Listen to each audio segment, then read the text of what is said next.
औज़ुबिल्लाहिमिनश्शैतानिर्रजीम बिस्मिल्लाहिर्रहमानिर्रहीम नहमदुहु व नुसल्ली अला रसूलिहिल करीम रब्बिश्रह ली सदरी वयस्सिर ली अमरी वहलुल उक़दतम मिन लिसानी यफ़क़हू क़ौली रब्बि ज़िदनी इल्मन। अस्सलामु अलैकुम।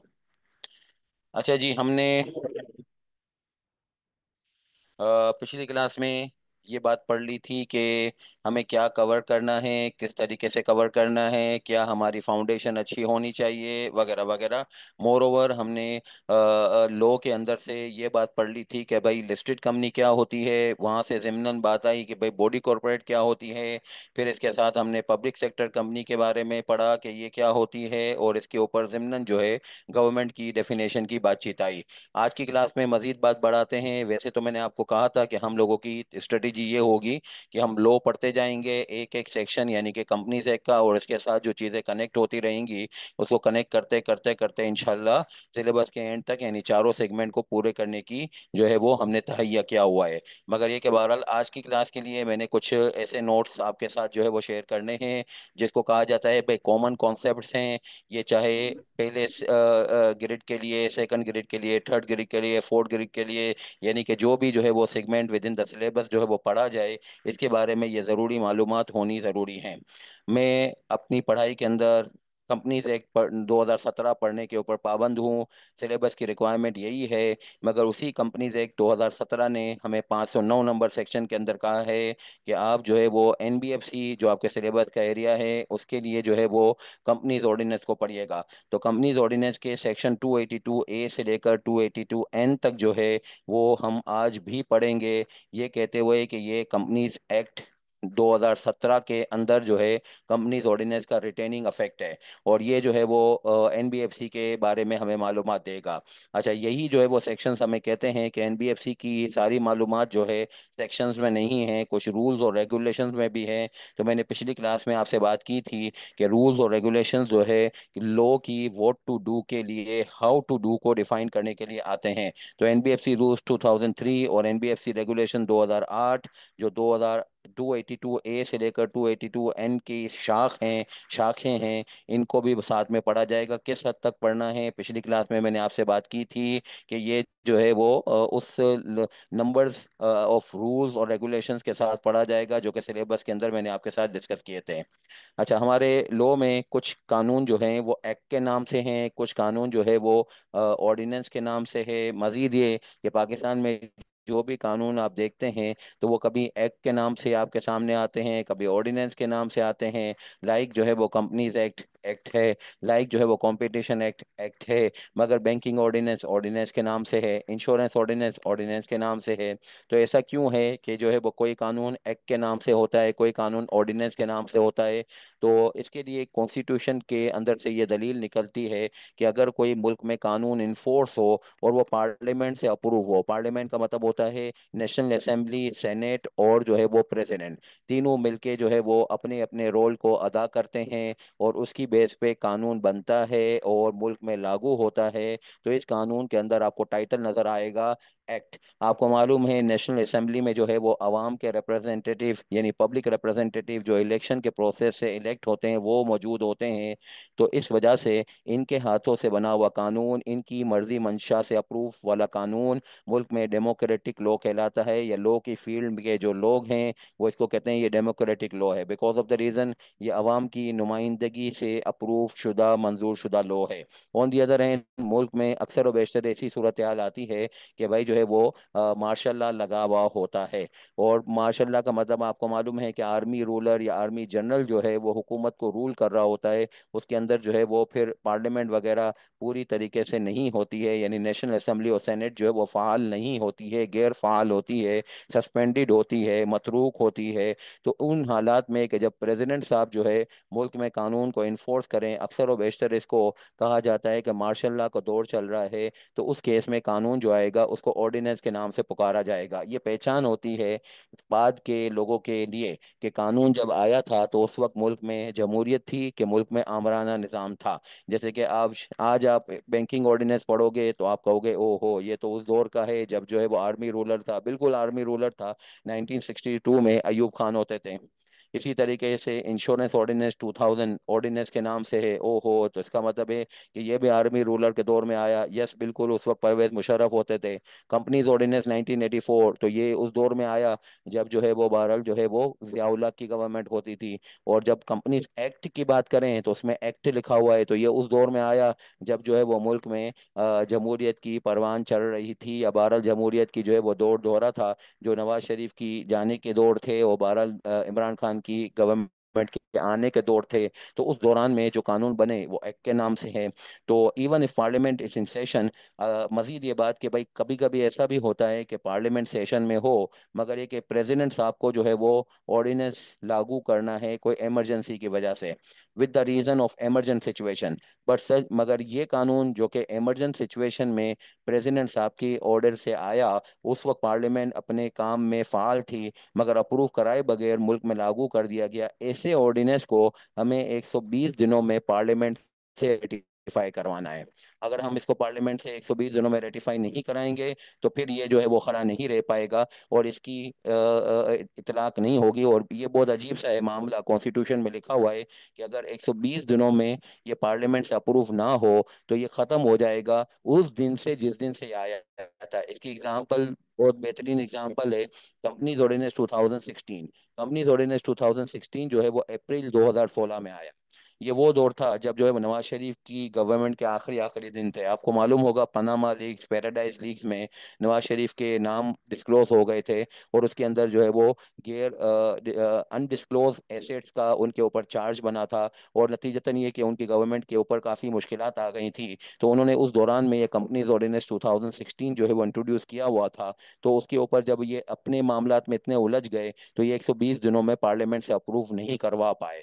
तो कंपनीज ऑर्डिनेंस 2016 जो है वो 4 महीने यानी 120 दिनों के अंदर पार्लियामेंट से अप्रूव ना होने के ऊपर खत्म हो गया। और आज जो है वो कंपनीज ऑर्डिनेंस 2016 जो है वो कोई भी लॉ नहीं है। अच्छा, ये खत्म हुआ अगस्त में आके, क्योंकि 120 दिन अप्रूव जो है वो नहीं, 120 दिन खत्म हो रहे थे अप्रूवल के, वो अगस्त 2016 में। मगर हुआ ये कि इसकी इन अप्लीकेबिलिटी जो लॉ में डिक्लेयर की जाएगी वो अप्रैल से डिक्लेयर की जाएगी, क्योंकि जो है वो जब 120 दिनों में अप्रूव ना हो तो फिर उस सूरत हाल में 121वें दिन से ये कानून मतरूक नहीं होता, बल्कि उसी दिन से मतरूक या वॉइड हो जाता है जिस दिन से यह आया हुआ था। इसकी बेस्ट एग्जांपल हमारी मुल्क में रीसेंट एग्जांपल, या बहरहाल जो है वो रीसेंट पास्ट की एग्जांपल कंपनीज ऑर्डिनेंस 2016 है। ये वाला कानून जो कि उस वक्त आया जब मार्शल लॉ मुल्क में था, उस वक्त जो है वो जैसे बैंकिंग और को हमें बाद में 120 दिनों में अप्रूव नहीं करवाना पड़ा। और इनके भी 120 दिनों में अप्रूव करने की सूरत हाल आ भी नहीं सकती थी, पार्लियामेंट 120 दिनों में आई ही नहीं। तो बहरहाल अगर आप भी चाहती तो भी हम उसको अप्रूव कराने के ऊपर पाबंद नहीं थे।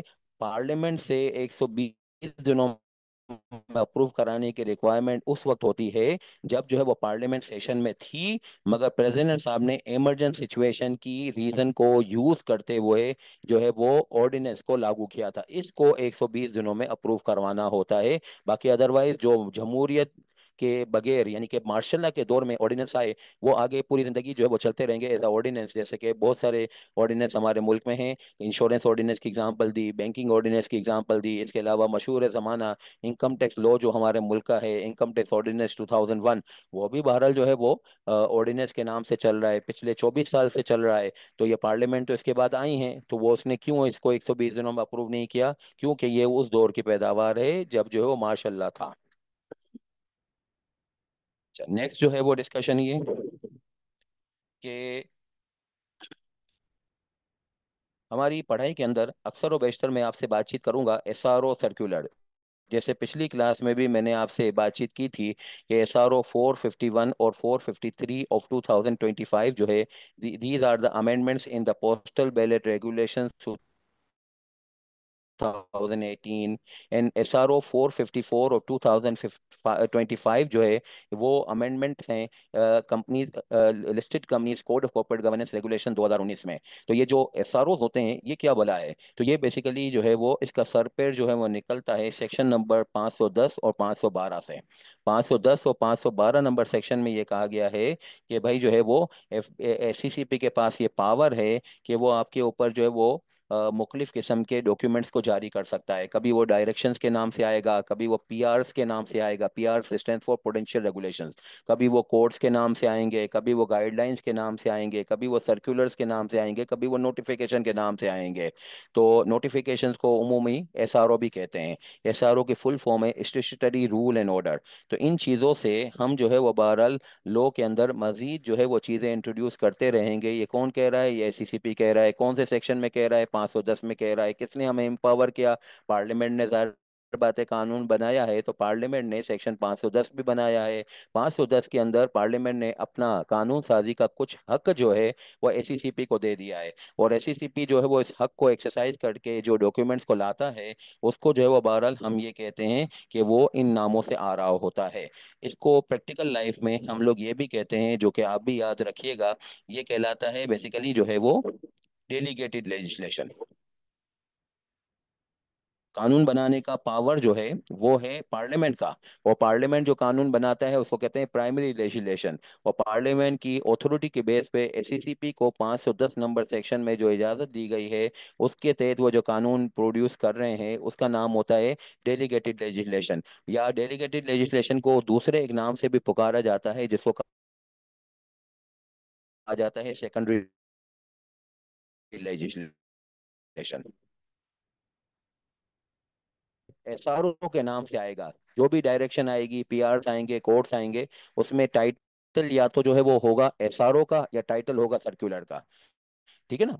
अच्छा, इसके अलावा ये 510 में 6 डॉक्यूमेंट्स लिखे हुए हैं। और 512 में भी एक डॉक्यूमेंट लिखा हुआ है जिसका नाम होगा रेगुलेशन। चाहे रेगुलेशन हो, चाहे गाइडलाइंस हो, चाहे जो है वो पीआरस हो, ये दो में से एक नाम से होंगे। या तो एसआरओ के नाम से होंगे या सर्कुलर के नाम से होंगे। अच्छा, एसआरओ के नाम से जो चीज़ आती है उसको एक्सटेंशन ऑफ लॉ कहते हैं। आप जो है वो बहुत सारी जगहों पे ये देखेंगे कि सेक्शन के अंदर लिखा हुआ होता है कि एस में बी प्रिस्क्राइब, एस में बी प्रिस्क्राइब, एस में बी प्रोवाइडेड, एस में बी प्रोवाइडेड, एस में बी नोटिफाइड, एस में बी नोटिफाइड। जैसे कि मिसाल के तौर पे, अगर आप किसी कंपनी की जो है वो 10% से लिस्टेड कंपनी की 10% से ज़ायद शेयर होल्डिंग हासिल कर लेते हैं, तो आपको पब्लिकली इस बात को अनाउंस करना है कि मैंने 10% से ज़ायद शेयर होल्डिंग हासिल कर ली है। तो पब्लिकली क्या अनाउंस करूंगा, मैंने किन वर्डिंग्स के साथ अनाउंस करूंगा? ये जो है वो सिक्योरिटीज एक्ट 2015 के सेक्शन नंबर 110 के अंदर लिखा हुआ है कि प्रिस्क्राइब वर्डिंग के साथ करेंगे। अब वो प्रिस्क्राइब वर्डिंग कैसे आएगी? वो एसआरओ के थ्रू आएगी। वो किसके थ्रू आएगी? एसआरओ के थ्रू आएगी। तो एसआरओ में हमेशा ऐसी जो है वो चीज आती है जो किसी सेक्शन के अंदर एस में भी प्रोवाइडेड, एस में भी प्रिस्क्राइब की जगह ले लेगी। तो ये एक बहुत टेक्निकल काम होता है कि कितने सारे एसआरओ जारी हुए हैं लॉ आने के बाद। यानी 2017 में कानून आ गया है, कंपनीज एक्ट। और इसके बाद आपको तो मालूम है, पिछली क्लास में बताया था कि कंपनीज एक्ट के अलावा भी बहुत सारे कानून हमारे सिलेबस में है। तो कौन से सिलेबस की कानून के अंदर कौन सा एसआरओ लिंक हो रहा है, ये एक बहुत बड़ा टेक्निकल काम होता है। मगर अल्लाह का शुक्र है, ओवर द इयर्स जो है वो आपको पढ़ाते पढ़ाते हम सीख गए हैं। और हम इंशाल्लाह आपको भी पास ऑन कर देंगे। तो ये फिक्र आप मेरे ऊपर छोड़ दीजिएगा।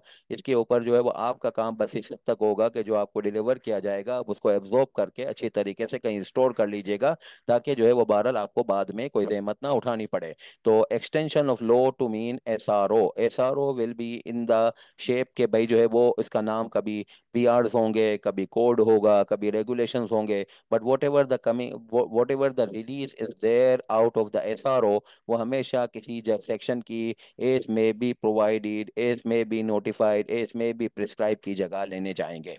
अच्छा, अब सर्कुलर जो है, वो सर्कुलर जो है वो बेसिकली होता है इस बात के लिए कि भाई वो लॉ की एक्सप्लेनेशन होती है। अच्छा, लॉ की एक्सप्लेनेशन का क्या मतलब है? लॉ की एक्सप्लेनेशन का मतलब ये है कि जैसे कि आप भी बहुत सारी चीज़ों के ऊपर, जैसे सिलेबस में भी बहुत सारी चीज़ें लिखी हुई होती हैं, तो आप उसके ऊपर कंफ्यूजन होता है कि यार इसको ऐसे करें या ऐसे करें या इस तरीके से होगा कि इस तरीके से होगा। तो बहरहाल जो है वो कभी कोई लॉ के सेक्शन के बारे में, कोई लॉ के प्रोविजन के बारे में एक सुनगुन मार्केट में प्रिवेलेंट होती है कि यार इसको ऐसे करना चाहिए, उसको ऐसे करना चाहिए। यानी कि एक स्कैटर्ड ट्रीटमेंट की फजा चली हुई होती है। मुख्तलिफ लोग मुख्तलिफ चीज़ों मुख्तलिफ जो है वो लोग एक ही प्रोविजन को मुख्तलिफ जाविये से देख रहे होते हैं। तो उस केस में फिर एससीसीपी इसके ऊपर एक्सप्लेनेशन लेके आता है। एससीसीपी के पास ये पावर है। अब एससीसीपी सारी एक्सप्लेनेशन जारी करे ना करे, ये एससीसीपी की जो है वो बहरहाल कार्रवाई है। एससीसीपी बाज़ औक़ात इसमें काफ़ी फ़ाल है, बाज़ औक़ात काफ़ी वीक भी है। तो बहरहाल बहुत सारी जगहों पे एससीसीपी ने लोगों के दरमियान में कामों की या कंप्लाइंस की यकसानियत के लिए, हार्मोनाइजेशन के लिए उन्होंने सर्कुलर जारी किए हुए हैं। सर्कुलर से किसी सेक्शन में एस में भी प्रोवाइडेड, एस में भी प्रिस्क्राइब की जगह तो नहीं बनती है, मगर इसके लिए जो है वो बहरहाल ये होता है कि इसको हम कहते हैं ये एक्सप्लेनेशन ऑफ लॉ है। बहरहाल एक्सप्लेनेशन ऑफ लॉ जारी हो या एक्सटेंशन ऑफ लॉ जारी हो, हमेशा जारी होगा 510 या 512 के तहत। ये सेक्शंस हैं कंपनीज एक्ट के जो कि एससीसीपी को एम्पावर करते हैं। And by virtue of that जो है ये एससीसीपी का एम्पावरमेंट जब लॉ के साथ पढ़ा जाता है तो कहा जाता है कि यार ये तो एससीसीपी ने बनाया है, पार्लियामेंट ने नहीं बनाया, इसीलिए तो फिर इसको कहते हैं डेलीगेटेड लेजिस्लेशन की प्रोडक्ट है या सेकेंडरी लेजिस्लेशन की प्रोडक्ट है। मोर ओवर कभी भी अगर कोई डॉक्यूमेंट रेगुलेशंस के नाम से आएगा तो इसके ऊपर एक बात का ये ध्यान रखना चाहिए कि रेगुलेशन का डॉक्यूमेंट कभी भी जो है वो एब्रप्ट नहीं होगा, यानी कि अचानक में नहीं आएगा। रेगुलेशन के नाम से कोई डॉक्यूमेंट आएगा तो वो हमेशा 14 दिन के एडवांस नोटिस पे पहले आएगा, यानी कि पहले उसके ऊपर पब्लिक ओपिनियन कमेंट मांगे जाएंगे। पब्लिक में कोई भी शख्स हो सकता है, आप स्टूडेंट भी हो सकते हैं, हम टीचर भी हो सकते हैं, कोई ऑडिट फर्म का पार्टनर, कोई ऑडिट फर्म का जो है वो जो है वो सीनियर मैनेजर, कोई भी हो सकता है पब्लिक का बंदा। और उसको जो है वो बहरहाल जो है वो ये इजाज़त होती है कि वो कमेंट करे। बाज़ औक़ात ये 3-3 4-4 महीने तक कमेंट का जो है वो प्रोसेस चलता रहता है। कम से कम जो है इसका 14 दिन का टाइम होगा कमेंट सेक्शंस का।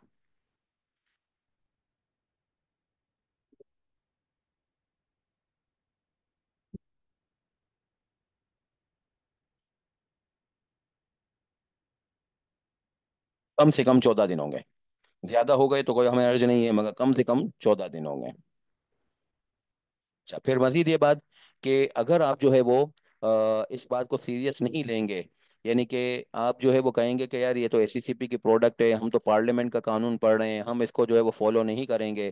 तो आपको खैर ये बताया जा रहा है कि अगर रेगुलेशन के नाम से जो डॉक्यूमेंट आया जो एससीसीपी ने जारी किया हुआ है, अगर वो फॉलो नहीं करेंगे तो पार्लियामेंट ने इसके ऊपर कहा है कि आपको 5 मिलियन रुपए की पेनल्टी एक एबरअप देनी पड़ेगी, और एक जो है वो 1 लाख रुपए पर डे की इजाफी पेनल्टी देनी पड़ेगी। Till the time you will remain non compliant, per day penalty 1 lakh रुपए की है, और जो है वो 5 मिलियन की जो है वो एक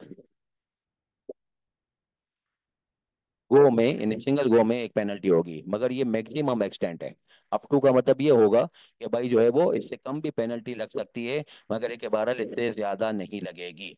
अच्छा, फिर इसके अलावा अगर आप 510 वाले डॉक्यूमेंट की नॉन कंप्लाइंस करते हो तो उसके ऊपर लेवल 3 की पेनल्टी है। अब ये वाला सेक्शन जो है मैं आपको दिखाना चाहूंगा कंपनीज एक्ट में कि ये 479 नंबर सेक्शन है क्या, जिसमें ये पेनल्टी लिखी हुई है। अच्छा, अब इसको कोई याद करने की ज़रूरत नहीं है। 479 ऑफिशियली तो आपके सिलेबस का पार्ट ही नहीं है, मगर ये इतनी दफ़ा जो है वो आपकी पढ़ाई में इस्तेमाल हो रहा है कि थोड़ी सी अगर इसकी शक्ल दिखा दी जाए तो आपको पढ़ने में आसानी हो जाएगी, मुझे पढ़ाने में आसानी हो जाएगी। तो 479 जो है वो क्या बताता है आपको? वो बताता है कि मुख्तलिफ सेक्शंस में पेनल्टी ऐसे लिखी हुई है कि लेवल 1 की पेनल्टी है, लेवल 2 की पेनल्टी है, लेवल 3 की पेनल्टी है। जैसे आज आपने पढ़ा कि 510 के जो डॉक्यूमेंट्स हैं उसकी अगर नॉन कंप्लाइंस होती है तो उस सूरत हाल में नॉन कंप्लाइंस के ऊपर लेवल 3 की पेनल्टी लगेगी।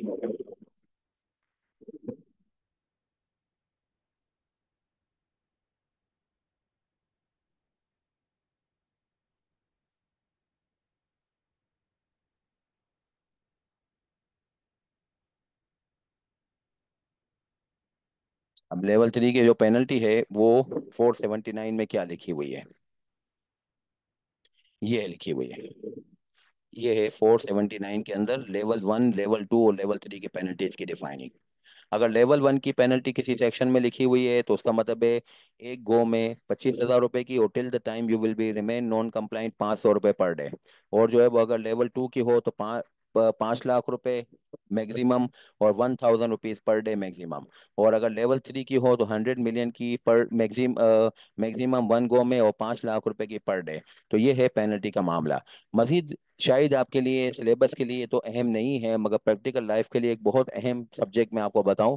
कभी किसी क्लाइंट पे गए आपने, और मेरी पढ़ाई के दौरान में जो चीज़ें आपको जो है वो सामने आती हैं, आप क्लाइंट से झगड़ते हो कि भाई ये चीज़ जो है वो आपने ऐसे क्यों की, ये तो गलत है, वैसा है वैसा है। तो आप उसके ऊपर फिर सेक्शन भी जानते हो, पेनल्टी भी जानते हो, आप क्लाइंट के ऊपर हावी हो जाते हो कि भाई आप पेनल्टी की लाइबिलिटी बुक करें। तो पेनल्टी की लाइबिलिटी बुक नहीं की जाती। पेनल्टी एक प्रोसेस ऑफ एडजुडिकेशन से गुजरेगी।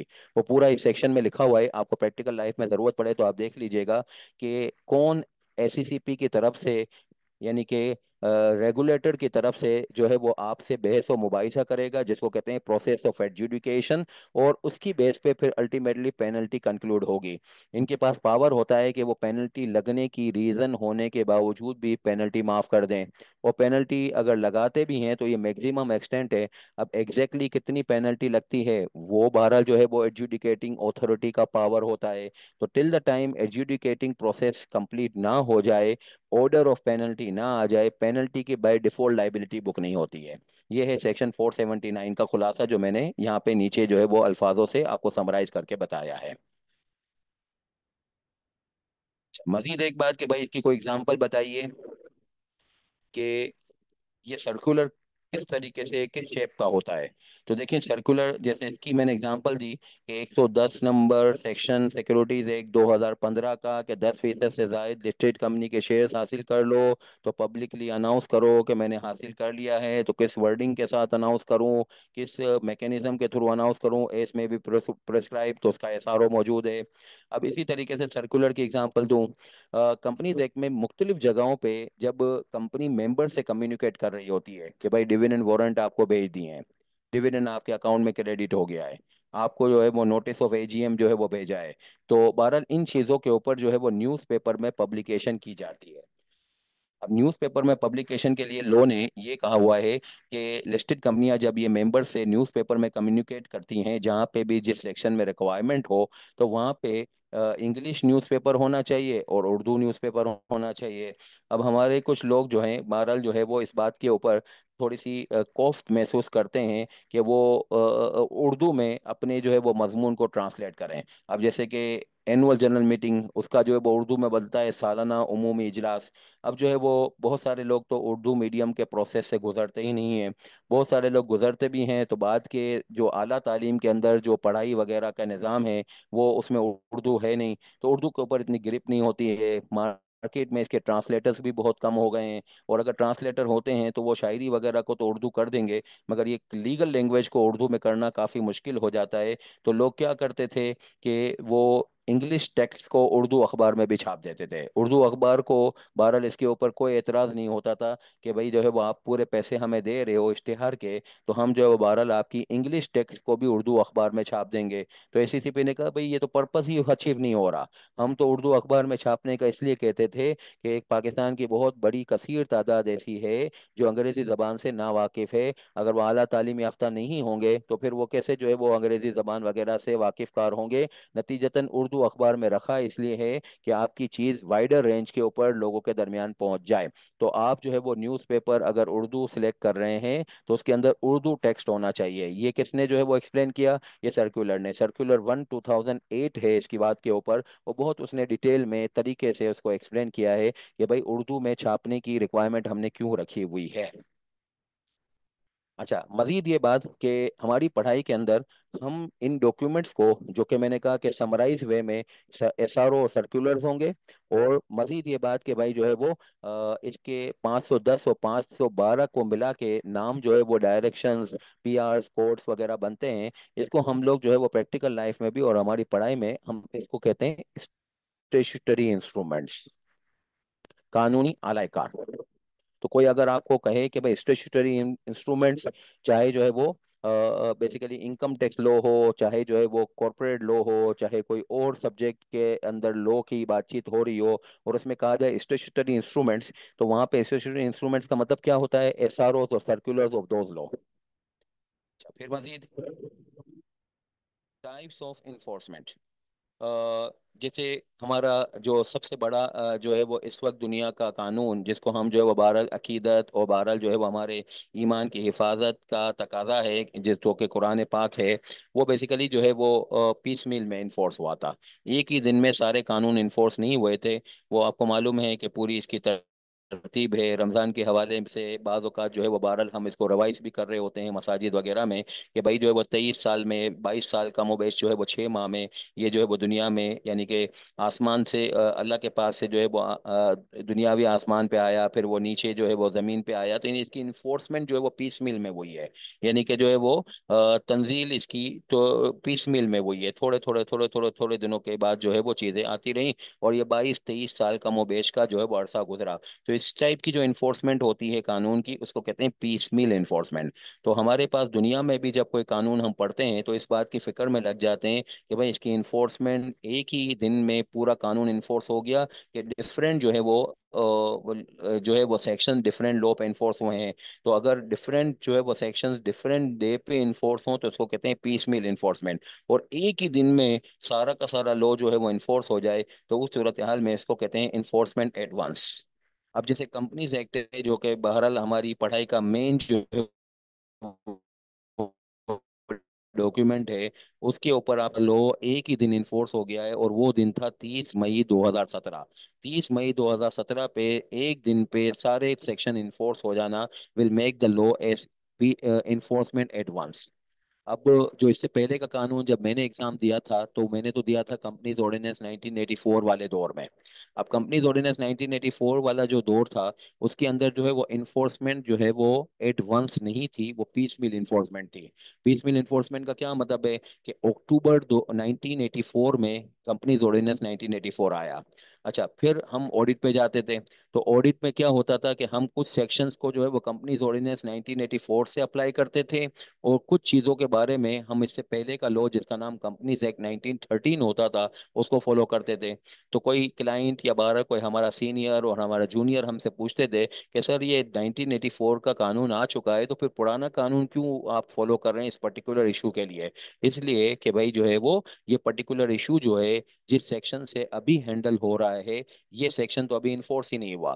कंपनीज ऑर्डिनेंस 1984 जो है वो 1984 में आने के बावजूद भी यकजा इन्फोर्स, यानी एक साथ ना होने की वजह से मुख्तलिफ डेट पे इन्फोर्स होता रहा। और जाके 1999 में ये एक्सरसाइज मुकम्मल हुई। 1999 के अंदर इसका जो है वो तकमीली अंदाज मुकम्मल हुआ कि ये पूरा का पूरा इन्फोर्स हुआ। 15 साल इसको लगाए थे इन्फोर्स करने के लिए। तो इस इन्फोर्समेंट को हम बोलते हैं पीस मिल इन्फोर्समेंट। अगर ये पीस मिल और एडवांस इन्फोर्समेंट को काबू में ना किया जाए, तो फिर इस सूरत हाल में आप लोग को सही तरीके से जगह पे अप्लाई नहीं कर सकेंगे।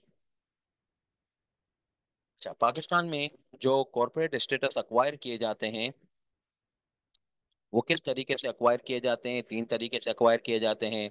मैंने कल की पिछली क्लास में आप लोगों से शेयर किया था कि कॉरपोरेट स्टेटस या तो कंपनीज एक्ट के तहत जो है वो हासिल किए जाते हैं, जो कि कम व बेश जो है वो 2.5 लाख 2,60,000 कंपनियां तो माशाल्लाह मुल्क में हो गई हैं जो इस कानून के तहत हैं।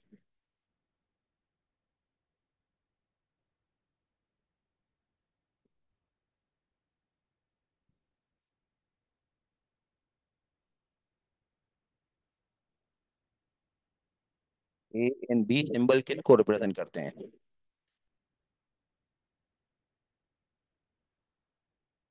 बी सिंबल कहाँ पे कह रहे हैं आप? ए जो है सिंबल नहीं है, ए मीन्स सीरियल नंबर है। आप चाहें तो इसको 1 कर लीजिए। इतना ज्यादा बारीकी जो है, हर चीज को इतना हसास होकर देखने की जरूरत नहीं होती है। तो ये बहरहाल ए का मतलब कोई खास नहीं है। 4A और 4B यानी कि दो टाइप की होती हैं, तो इस वजह से ए और बी लिख दिया। आप इसको चाहें तो 1 और 2 लिख दीजिए। तो आप माशाल्लाह ऑडिटर हैं, तो हर चीज को शक की नजर से देखते हैं। तो ये ए और बी कोई इम्प्लीकेशंस कैरी नहीं कर रहा, ये जस्ट जो है वो सीरियल नंबर को डिनोट कर रहा है। अच्छा, फिर पिछली क्लास में आपसे अर्ज की थी कि पाकिस्तान में कॉरपोरेट स्टेटस जो है वो तीन तरीकों से कंपनी के तौर पे कॉरपोरेट स्टेटस हासिल किया जाता है, जो कंपनीज एक्ट की प्रोडक्ट होती है। और ये कंपनीज एक्ट की प्रोडक्ट जो है, ये कॉरपोरेट स्टेटस सबसे ज्यादा है इस वक्त। मैंने आपसे कहा कि 2,60,000 समथिंग जो है ये फिगर आपको मिल जाएगी। फिर इसके अलावा स्टेचुटरी बॉडीज जो हैं, जैसे कि FBR है, जैसे कि SCCP है, जैसे कि स्टेट बैंक ऑफ पाकिस्तान है, जैसे कि PNSC है, जैसे कि नेशनल बैंक ऑफ पाकिस्तान है, ये लोग जो है वो कॉर्पोरेट स्टेटस कैरी कर रहे हैं, मगर ये कंपनीज एक्ट के तहत नहीं है। ये इनका अलग अलग कानून बना हुआ है जिसके तहत इन्होंने कॉर्पोरेट स्टेटस कैरी किया हुआ है। तो इसको भी बहरहाल हम पाकिस्तान के अंदर कॉर्पोरेट स्टेटस के अंदर गिनते हैं। फॉरेन इनेकमेंट के तहत जो है वो भी पाकिस्तान में ऐसी एंटिटीज हैं जो कि बहरहाल पाकिस्तान में ऑपरेशन तो रन कर रही हैं, मगर हम इनको पूछते हैं कि आपकी ये कॉर्पोरेट एंटिटी कंपनीज एक्ट के तहत है, बोलते हैं नहीं। वो स्टेचुटरी बॉडी है, नहीं तो कहाँ से आया? तो ये फॉरेन लॉ के तहत, ये पाकिस्तान में कंपनीज एक्ट में अलाउ है। सेक्शन 434 में ये लिखा हुआ है कि अगर आप पाकिस्तान से बाहर कोई कंपनी इनकॉर्पोरेटेड हो और आप पाकिस्तान में कॉर्पोरेट स्टेटस के साथ जो है वो काम करना चाहते हैं, तो आप ब्रांच ऑपरेशंस को कॉर्पोरेट स्टेटस के साथ कर सकते हैं। और इसके लिए कवाइद और तरकीब जो है 434 से 450 के दरमियान लिखी हुई है। अच्छा, अब जो है चार बातें, जैसी बनने की एक्सरसाइज ऐसे ही कंप्लायंस की एक्सरसाइज, जैसे बनने की एक्सरसाइज वैसे ही कंप्लायंस की एक्सरसाइज। जैसे जो आदमी अमेरिका में पैदा होता है उसकी जिंदगी की तरतीब दूसरी, जो पाकिस्तान में पैदा हुआ उसकी जिंदगी की तरतीब दूसरी। तो इसी तरीके से अगर कंपनीज एक्ट में बने हैं तो कंपनीज एक्ट की जिंदगी की तरतीब दूसरी है, अगर स्टेचुटरी बॉडी है तो उसकी जिंदगी की तरतीब दूसरी है। तो अब हमें तो जो है वो जो जिंदगी की सारी तरतीबें वो नहीं पढ़नी है, हमें तो ये पढ़ना है कि कंपनीज एक्ट में किसके बारे में क्या लिखा हुआ है, क्योंकि हमारा मेन सिलेबस तो कंपनीज एक्ट है। तो अगर कंपनीज एक्ट के तहत एक बनी हुई कंपनी होगी, जैसे कि मिसाल के तौर पे यूनिलीवर पाकिस्तान लिमिटेड है, पाकिस्तान टोबैको कंपनी लिमिटेड है, इसके ऊपर हम पूरा कंपनीज एक्ट अप्लाई करेंगे। ये सेक्शन 1 में लिखा हुआ है, पूरा कंपनीज एक्ट अप्लाई करेंगे। फिर जो स्टेचुटरी बॉडी होती है जो कि कॉर्पोरेट स्टेटस कैरी करती है अंडर द डिफरेंट लॉ, तो उसके ऊपर हम सारे सेक्शंस अप्लाई नहीं करेंगे, सिर्फ ये सेक्शंस अप्लाई करेंगे। 130, 132, 220 से 239, 247 से 267 और 270 एंड 271। अच्छा, और ये भी जब फॉलो करेंगे जब जो है इनकी सिक्योरिटीज स्टॉक एक्सचेंज में लिस्टेड होंगे।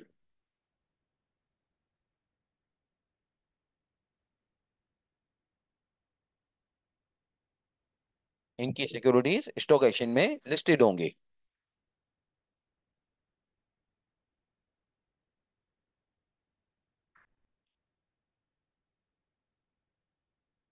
अगर स्टॉक एक्सचेंज में लिस्टेड ना हो तो फिर क्या होगा? तो फिर अप्लाई नहीं होगा। तो इसका मतलब ये है कि जैसे कि स्टेट लाइफ इंश्योरेंस कॉर्पोरेशन है, state life insurance corporation, state life insurance corporation act 1956 के तहत बनी हुई है। ये सोशरी बॉडी हो गई। इसके ऊपर कंपनीज एक्ट अप्लाई करेंगे? नहीं अप्लाई करेंगे। क्यों नहीं अप्लाई करेंगे? क्योंकि स्टॉक एक्सचेंज में लिस्टेड नहीं है। PNSE स्टेचुटरी बॉडी है, सेपरेट लॉ के तहत बनी हुई है। क्या इसके ऊपर कंपनीज एक्ट अप्लाई करेंगे? यस, अप्लाई करेंगे, क्योंकि इसकी सिक्योरिटीज स्टॉक एक्सचेंज में लिस्टेड हैं।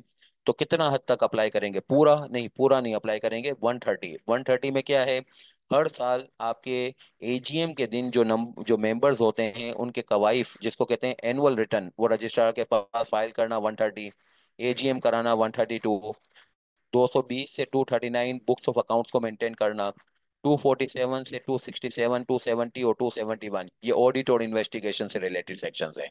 तो ये चीजें करनी कंपनीज एक्ट में मैंडेटरी हो जाएंगी। नेशनल बैंक का क्या करें? नेशनल बैंक भी जो है वो NBP एक्ट 1949 के तहत बनी हुई है, स्टेचुटरी बॉडी है। क्या इसके ऊपर कंपनीज एक्ट अप्लाई करेंगे? यस, कंपनीज एक्ट अप्लाई करेंगे, बिकॉज ऑफ द रीजन कि भाई इसकी सिक्योरिटीज स्टॉक एक्सचेंज में लिस्टेड है। तो जब भी कभी स्टॉक एक्सचेंज में लिस्टेड सिक्योरिटीज वाली हमें स्टेचुटरी बॉडी नजर आई तो उसके ऊपर कंपनीज एक्ट अप्लाई करने में जुट जाएंगे, मगर पूरा कंपनीज एक्ट अप्लाई नहीं करेंगे। उस हद तक अप्लाई करेंगे जिस हद तक इस सेक्शंस में लिखा हुआ है। अब एक बच्चा जो है, मुझे इतला मिली थी कि वो क्लाइंट से लड़ाई झगड़े में लग गए कि आप जो है वो ऑडिट करने गए थे स्टेट लाइफ इंश्योरेंस कॉर्पोरेशन का, स्टेट लाइफ इंश्योरेंस कॉर्पोरेशन का। अब state life insurance corporation act जो है 1956, उसके तहत जो है वो स्टेट लाइफ इंश्योरेंस कॉर्पोरेशन की पैदाइश हुई है। वहां पे लड़ाई झगड़े कर रहे हैं कि ये सेक्शन फॉलो नहीं किया, वो फॉलो नहीं किया। तो भाई उनको तो फॉलो करने की रिक्वायरमेंट ही नहीं है। कंपनीज एक्ट खुद कहता है कि आप हमारे पास ना आइए। तो फिर क्यों जो है वो अप्लाई नहीं होगा? इसलिए अप्लाई नहीं होगा कि आप स्टेचुटरी बॉडी हैं। तो फिर ये पीएनएससी के ऊपर क्यों अप्लाई हो रहा था? पीएनएससी की वहां पे लिस्टिंग थी, इस वजह से अप्लाई हो रहा था, मगर वो भी लिमिटेड सेक्शन। तो स्टेट लाइफ के तो सिक्योरिटीज भी लिस्टेड नहीं है, तो उसके ऊपर जरा भी हम अप्लाई नहीं करेंगे। अच्छा, और अगर सूरत हाल ये हो कि फॉरेन इनेक्टमेंट वाली अगर कंपनी हो, तो फिर क्या होगा? फॉरेन इनेक्टमेंट वाली कंपनी का मतलब ये हुआ कि भाई जो है वो पाकिस्तान से बाहर जो है वो इनकॉर्पोरेशन हुई है, पाकिस्तान में ब्रांच ऑपरेशंस हो रहे हैं। तो इन कंपनियों के ऊपर क्या होगा? इन कंपनियों के ऊपर हम जो है वो लिमिटेड वे में सेक्शंस अप्लाई करेंगे। और वो हैं 434 से 450, जो टोटल तादाद में 17 बनते हैं, जो बिल्कुल हमारी पढ़ाई में एंड में आते हैं। तो बस इस हद तक जो है वो अप्लाई करेंगे, बाकी इनके ऊपर जो है कंपनीज एक्ट की सारी दूसरी सेक्शंस अप्लाई नहीं होंगे। हाँ ये है कि 434 से 450 के दरमियान में कुछ कुछ चीजों के बारे में इन्होंने कहा है कि जैसे लोकल कंपनी के ऊपर आप चीजें अप्लाई करते हो, इसमें जैसे को रजिस्टर कराने के कुछ लोकल कंपनियों वाले सेक्शन भी रेफर किए गए हैं। बाकी अदरवाइज पढ़ाई के हिसाब से तो यही कहा जाए कि फायदे होते हैं। अच्छा, जब भी इन तीनों एंटिटीज को पाकिस्तान के अंदर एक साथ पुकारा जाए तो इनको कहा जाता है बॉडी कॉर्पोरेट। वैसे इंडिविजुअली इसका नाम होता है कंपनी, इसका नाम होता है स्टैट्यूटरी बॉडी, इसका नाम होता है फॉरेन कंपनी। मगर कलेक्टिवली तीनों को बोलना हो तो इसको बोला जाता है बॉडी कॉर्पोरेट। बस इसके अलावा कोई चौथा तरीका नहीं है पाकिस्तान में कॉर्पोरेट स्टेटस हासिल करने का। अच्छा, अब मैं आपको एक चीज बताऊं।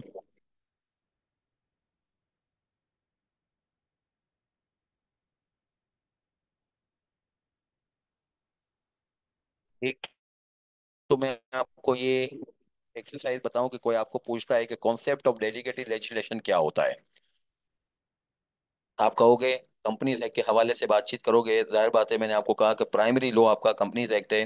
तो आप कहोगे कि लेजिस्लेटर ने कंपनीज एक्ट बनाया है। मगर डॉक्यूमेंट्स जो सेक्शन 510 और 512 में रेफर हो रहे हैं, जिसको स्टैट्यूटरी इंस्ट्रूमेंट्स कहते हैं, ये एसईसीपी बनाता है। एसईसीपी ने अपनी मर्जी से नहीं बना डाले, ये पावर इनको सेक्शन 510 और 512 में पार्लियामेंट ने ही दिया था। अब चूंकि पार्लियामेंट ने ये कानून, यानी कि सेकेंडरी लेजिस्लेशन, खुद अपने हाथों से नहीं बनाया, तो इनको जो है वो बहरहाल जो है वो कहा जाता है डेलीगेटेड लेजिस्लेशन। जो कानून है, यानी कंपनीज एक्ट, उसको प्राइमरी लेजिस्लेशन कहा जाएगा, और जो स्टैट्यूटरी इंस्ट्रूमेंट्स हैं उनको कहा जाएगा डेलीगेटेड लेजिस्लेशन।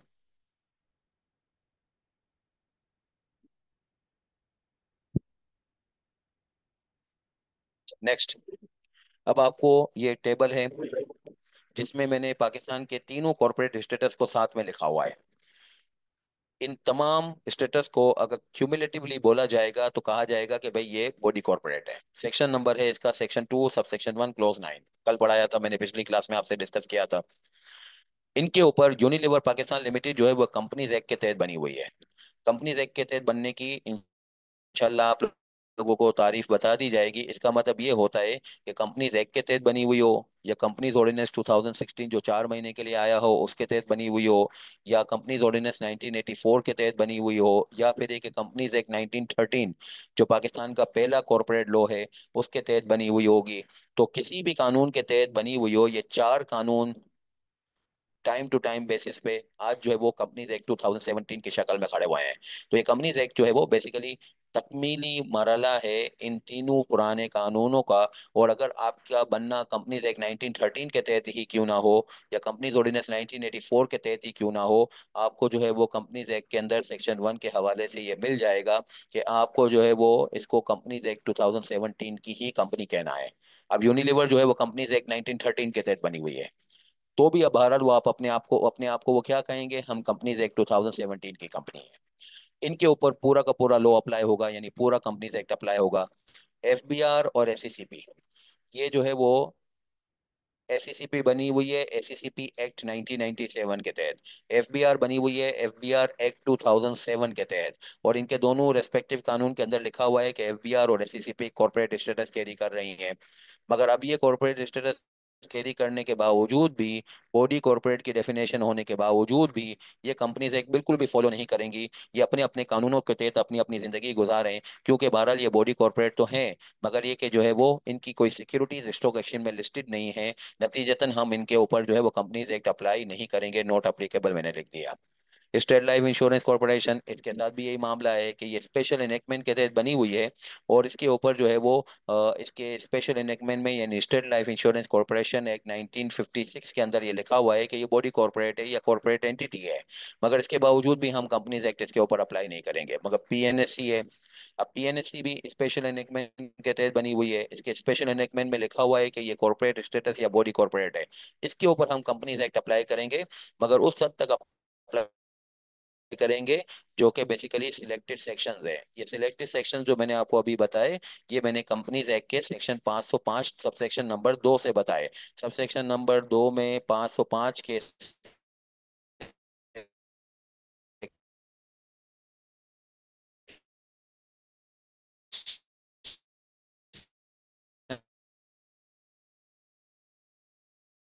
में क्या लिखा हुआ है मजीद। अगर मैं आईबीएम की बात करूं, पाकिस्तान में ये ब्रांच ऑपरेशंस हैं फॉरेन इंकॉर्पोरेटेड कंपनी की। फॉरेन इंकॉर्पोरेटेड कंपनी का नाम क्या है? IBM INC USA. तो इनकी पाकिस्तान में ब्रांच ऑपरेशंस जो हैं, इनके ऊपर क्या कंपनीज एक्ट अप्लाई होगा? बॉडी कॉर्पोरेट तो ये हो गए। सेक्शन 434 में इसको फॉरेन कंपनी के नाम से पुकारा जाएगा। ये फॉरेन लॉ के तहत बनी हुई है, यूएसए के कानून के तहत। इसके ऊपर कंपनीज एक्ट अप्लाई तो होगा, सिर्फ पाकिस्तानी ऑपरेशंस के ऊपर अप्लाई होगा। और उस हद तक अप्लाई होगा जो सेक्शन 434 से 450 के दरमियान है। अब मैं लगे हाथों आपको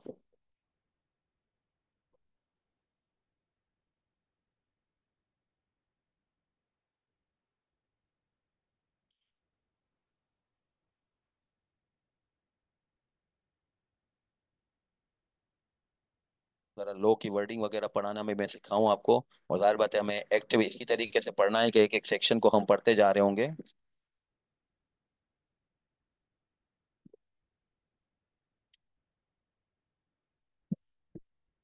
ये देखें, द प्रोविजंस ऑफ सेक्शन 130, वही annual list of members. 132 AGM का provision.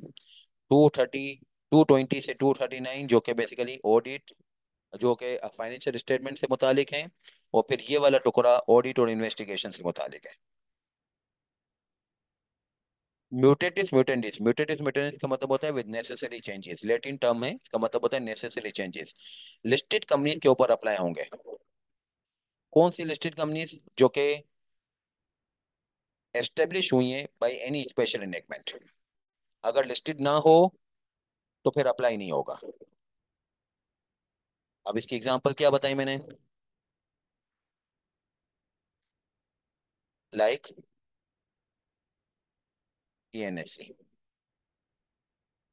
Like NBP, national bank of Pakistan, like OGDC.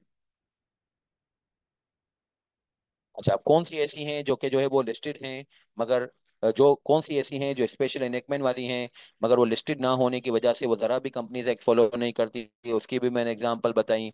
State life है। इसके अलावा जो है वो मैंने आपको अभी शायद पिछली क्लास में बताया था कि स्टेट बैंक ऑफ पाकिस्तान, ठीक है ना, एसबीपी जिसको कहते हैं। इसके अलावा जो है वो एफबीआर का भी बताया, एससीसीपी का भी बताया। They will not be following the companies act because of the reason, इनके साथ जो है वो लिस्टिंग होने का मामला नहीं है। For the time being in force वो securities are listed and in the set section the expression company shall include a listed company to be establish. पापा ये,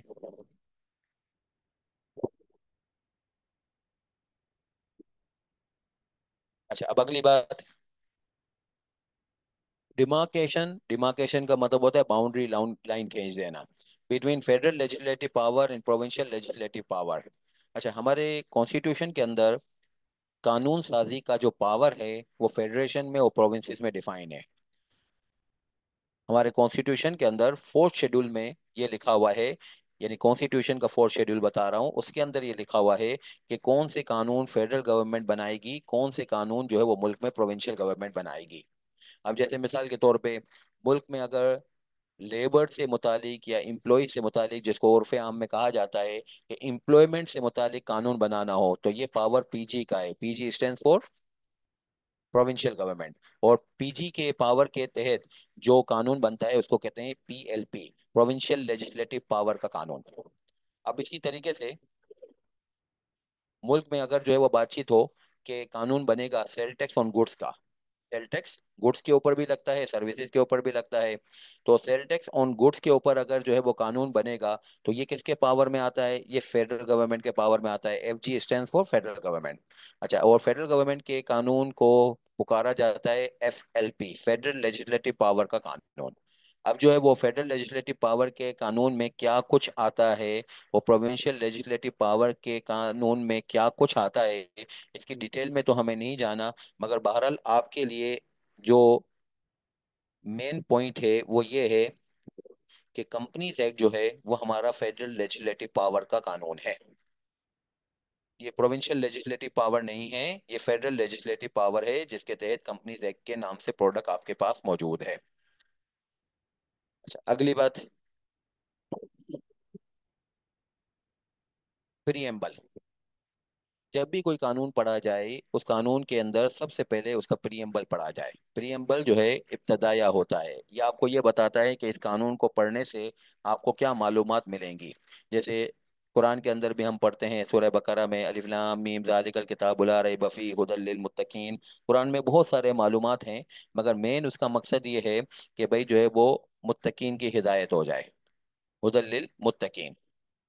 तो अब ये जो है वो जो साहिब बसीरत लोग हैं, दे आर क्लेमिंग कि this is the line which can be work out as preamble of Quran. In the same way, दुनिया के कोई कानून को पढ़ा जाए तो सबसे पहले प्रीएम्बल को देखा जाए।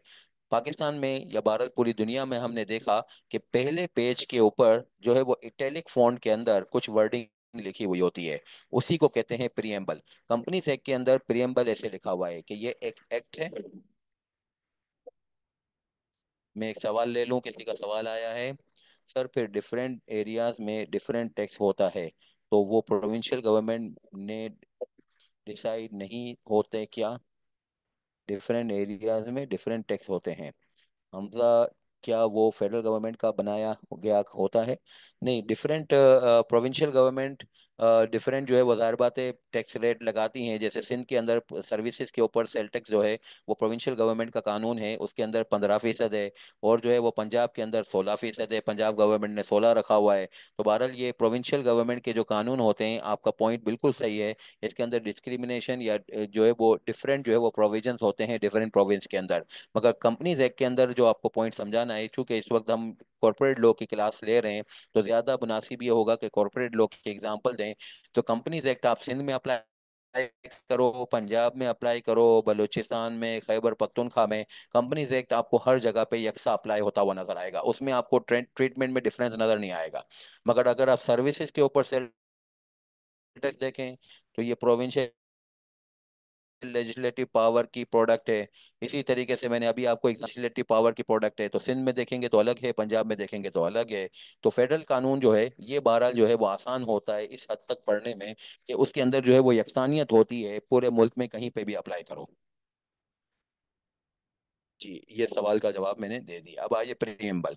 Preamble normally will tell you कि जो कानून आप पढ़ने जा रहे हैं उसमें आपको क्या हासिल होगा। ये पहले पेज पे किसी भी कानून के इटैलिक फॉन्ट में कुछ वर्ड्स होते हैं। कंपनीज एक्ट के अंदर ये कहा गया है कि भाई ये तो एक्ट है। यहाँ से आपने अंदाजा लगा लिया कि भाई ये तो डेमोक्रेटिक लॉ है। और इसका काम क्या है? इसका काम है कि रिफॉर्म करेंगे, रिफॉर्म का मतलब नया करेंगे, और कुछ चीज़ों को हमने पुराना जो है एज इट इज़ उसको लेके आएंगे। किसको? द लॉ को। यहाँ से मुरादे द लॉ से मुरादे बेसिकली कंपनीज एक्ट 2017 जब आया, तो उस वक्त जो है वो बेसिकली जो मुल्क में अप्लीकेबल लॉ था वो कंपनीज ऑर्डिनेंस 1984 था। मैंने आपको बताया कि कंपनीज ऑर्डिनेंस 2016 तो जो है वो 4 महीने के अंदर खत्म हो गया था। तो फिर इससे पहले वाला लॉ वापस रिस्टोर हो गया था। कंपनीज एक्ट ने बेसिकली इफेक्टिवली जो है वो रिप्लेस किया है कंपनीज ऑर्डिनेंस 1984 को। तो यहाँ पे लॉ से मुराद है कंपनीज ऑर्डिनेंस 1984। कंपनीज ऑर्डिनेंस 1984 को हमने नया किया। हमने कुछ चीज़ों को पुराना कॉपी पेस्ट किया और हम जो है वो कंपनी से मुतालिक कानून लेके आए हैं। यानी ये अफेक्टिवली अपने आप को डिफाइन कर रहे हैं कि हम कॉरपोरेट लॉ हैं और एक्ट की शक्ल में हैं, और हम कोई नई चीज़ नहीं है। पहले से ही मुल्क में एक कानून था, बस उसको हमने थोड़ा नया कर दिया और थोड़ा जो है वो बारह कॉपी पेस्ट करके रिप्रोड्यूस कर दिया और बारह लेके आ गए हैं आपके पास कॉरपोरेट लॉ। और इस कॉरपोरेट लॉ को अप्लाई किसके ऊपर करना है? कंपनीज के ऊपर। सेक्शन 2 सब सेक्शन 1 क्लॉज 17 में ये डेफिनेशन लिखी हुई है कंपनी क्या होती है। कंपनी वो होती है जो कंपनीज एक्ट के तहत बनी हुई है, या कंपनी वो होती है जो कि कंपनी लॉ के तहत बनी हुई है। अब कंपनी लॉ की तारीफ क्या है? कंपनी लॉ की तारीफ है companies act 1913, companies act, companies ordinance 1984 और कंपनीज ऑर्डिनेंस 2016। वही बात जो अभी थोड़ी देर पहले मैंने आपको बताई। यूनिलीवर पाकिस्तान बनी है कंपनीज एक्ट 1913 के तहत, मगर आज जब आप उनको पूछते हैं कि आपकी फॉर्मेशन का डॉक्यूमेंट क्या है, वो कहते हैं कंपनीज एक्ट। क्यों? ऐसा क्यों कहते हैं? ये कंपनी की तारीफ की वजह से कहते हैं। कंपनी की तारीफ में हर वो कॉरपोरेट स्टेटस जो इन चार कानूनों के तहत बना है, यानी कंपनीज एक्ट के तहत बना है, या फिर एक कंपनीज एक्ट 1913, 1984 या 2016 के तहत बना है, हर कॉरपोरेट स्टेटस जो पाकिस्तान में चार कानून में से किसी भी कानून के तहत बना है वो कंपनी की तारीफ में आ गया।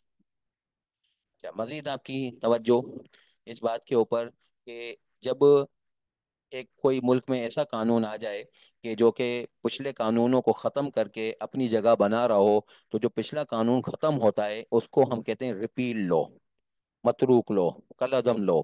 तो कंपनीज एक्ट ने जो अपनी जगह बनाई है उसके पीछे जो है वो माजी में कौन कौन से लो किल हुए हैं या कलअदम हुए हैं, वो तीन हुए हैं। 1913 जिसको जो है वो बेसिकली 1984 ने रिप्लेस किया। 1984 ने जो है वो अपनी जगह बनाई। फिर इसके बाद जो है वो 2016 ने 1984 को रिप्लेस किया, मगर 2016 अपनी मकाम पे जम नहीं सका तो वापस 1984 आ गया था। फिर इसके बाद जो है वो 2017 का कानून आया तो उसने 1984 को कल अदम किया। तो जब भी कोई नया कानून आएगा तो पुराने कानून को अपनी जगह छोड़नी पड़ेगी। तो पुराना कानून जो है वो नए कानून की जिंदगी में किस नाम से पुकारा जाता है? कल अदम कानून के नाम से, जिसको कहा जाता है रिपील लॉ के नाम से।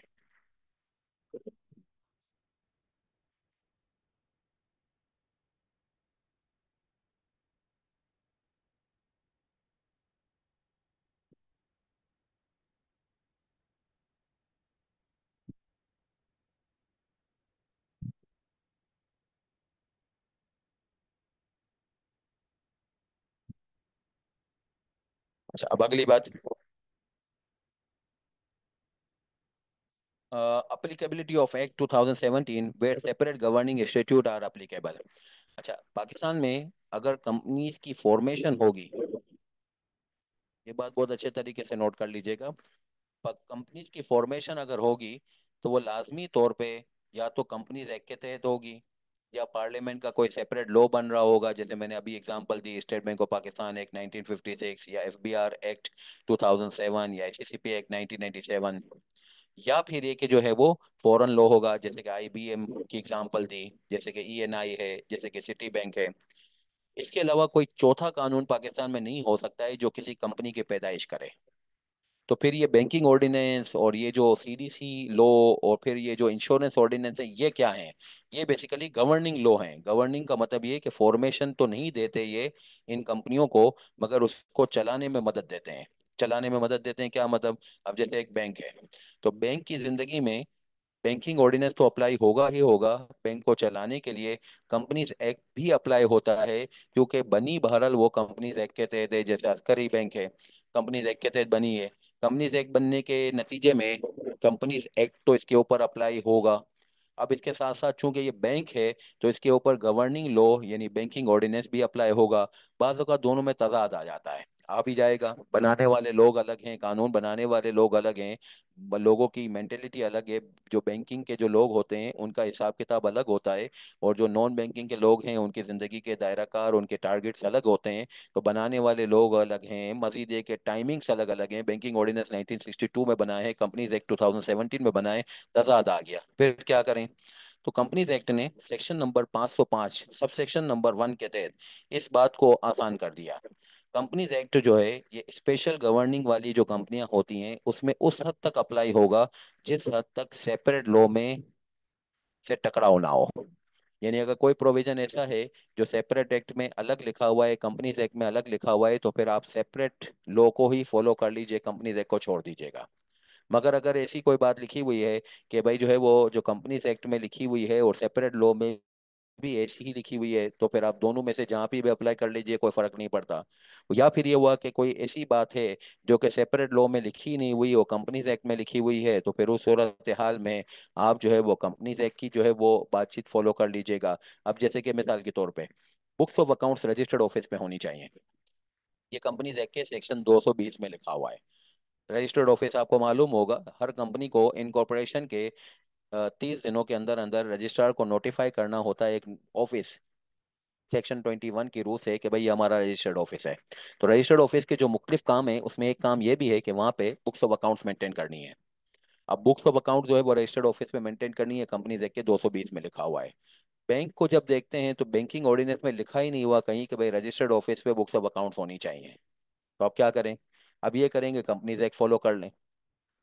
अच्छा, अब दूसरी बात, बैंकिंग ऑर्डिनेंस में ये लिखा हुआ है कि आपको ऑडिटेड अकाउंट जो हैं वो मेंबर से अप्रूव करवा के इस स्टेट बैंक ऑफ पाकिस्तान के पास 3 महीनों के अंदर अंदर जमा कराने हैं। ईयर एंड खत्म होने के 3 महीनों के अंदर अंदर मेंबर से अप्रूव करवाइए एजीएम में, और स्टेट बैंक के पास जमा करा दें।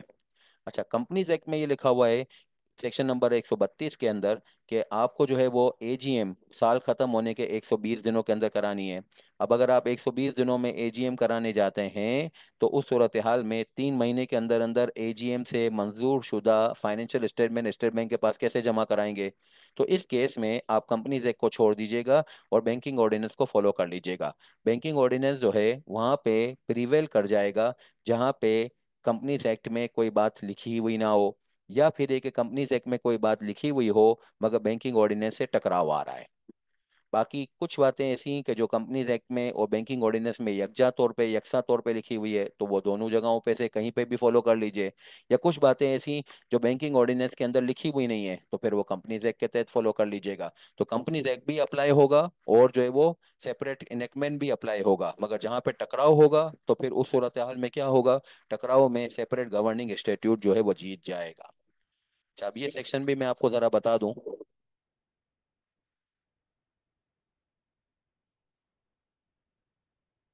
कि वही वाला 505 नंबर सेक्शन जहां से मैंने आपको बताया था कि जो स्पेशल इनेकमेंट के तहत बनी हुई एंटिटीज लिस्टेड होती हैं तो वो सिलेक्टेड सेक्शन फॉलो करती हैं। ये 505 का सब सेक्शन 2 था। अब इसी के सब सेक्शन 1 में वो वाली बात लिखी हुई है कि गवर्निंग लॉस, देखो ये गवर्निंग लॉ लिखा हुआ है। फॉर्मेशन तो नहीं होगी, गवर्निंग होगी। कौन कौन से कानून है? इंश्योरेंस ऑर्डिनेंस की बात लिखी हुई है, बैंकिंग ऑर्डिनेंस की बात लिखी हुई है, मुदारबा कंपनीज और मुदारबा फ्लोटेशन ऑर्डिनेंस की बात लिखी हुई है, या फिर एक कोई भी और कंपनी हो लाइक सीडीसी है जो सीडीसी एक्ट के तहत गवर्न होती है, क्रेडिट रेटिंग है, क्रेडिट रेटिंग कंपनी है जो कि क्रेडिट रेटिंग कंपनी रूल्स के तहत गवर्न होती है। तो फिर क्या करें? तो अगर सेपरेट गवर्निंग लॉज होंगे तो फिर क्या करेंगे? The provision of this act shall apply, यानी कि कंपनीज एक्ट अप्लाई होगा इंश्योरेंस ऑर्डिनेंस में के ऊपर भी, बैंकिंग ऑर्डिनेंस के ऊपर भी, मुदारबा कंपनीज के ऊपर भी, और इसके अलावा कोई और कंपनी के ऊपर भी। मगर ये कि हर एक में एक्सेप्ट के बाद एक ही वर्डिंग लिखी हुई है, वो क्या?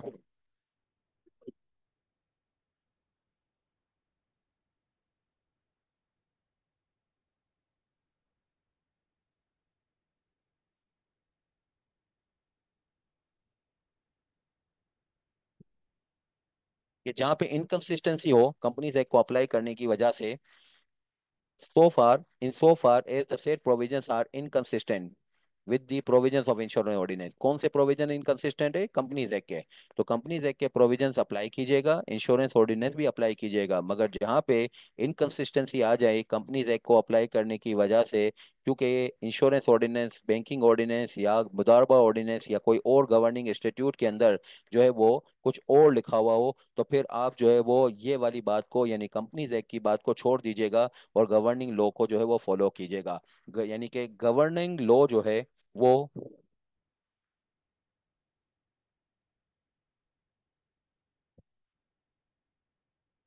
विल बी प्रिफर्ड ओवर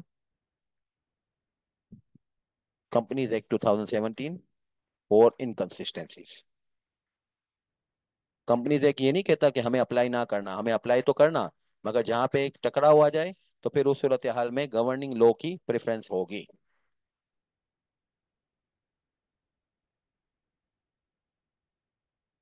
अच्छा, अब आइएगा इसके ऊपर आपको कुछ एग्जाम्पल्स बनाए।